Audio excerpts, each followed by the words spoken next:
آپ کو پتا ہے وہ عمر ابن خطاب رات کے وقت گزرتے ہوئے ایک گھر کے قریب سے جا رہے ہیں تو دیکھا ایک مرد باہر بیٹھا ہوا ہے، اندر سے رونے کی آواز آ رہی ہے۔ اس کے مرد سے پوچھا آپ نے، وہ نہیں پہچانتا تھا، آپ کبھی حجاب ڈالتے کبھی پردہ ڈالتے اور رات کو گلیوں میں مدینے کے گشت کر رہے ہوتے۔ اس مرد سے پوچھا کیا معاملہ ہے؟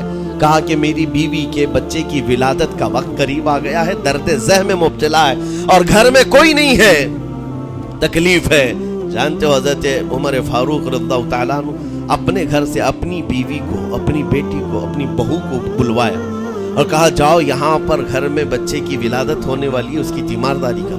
صبح تک خلیفۃ المسلمین کے گھر کی عورتیں ایک غریب کے گھر کی عورت کی تیمارداری کر رہی ہیں۔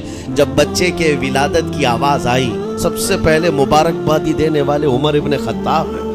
اس سے کہتے بھائی تمہیں مبارک ہو، اللہ نے بیٹا عطا فرمایا۔ وہ خوش و خرم ہے کہ میرا کوئی رشتہ دار نہیں ہے، اجنبی رات کو آیا ہے اور مجھے مبارکبادی بھی دیا، میرے گھر کے سارے کام کاج بھی اٹھا لیا اور اپنی پیٹھ پر گھر سے بوریا لا کر کے آٹے اور راشن کا اس گھر میں پہنچایا اور کہا خوش و خرم رہو، اللہ نے تمہارے گھر میں برکت دی ہے۔ صبح اٹھ کر کے وہ لوگوں کو بتا رہا ہے اللہ نے رات کو ایک عجیب فرشتہ بھیجا، میرے گھر میں اکیلی عورت تھی، درد ذہ میں مبتلا تھی، 3 عورتیں بھی آئی اور ایک مرد بھی آیا، رات بھر میرے ساتھ بیٹھا رہا، مجھے کھلایا پلایا بھی، میرے گھر کی تیمارداری بھی کر کے گیا۔ لوگوں نے کہا جانتے ہو کون تھا وہ؟ عمر ابن خطاب امیر المومنین تھے۔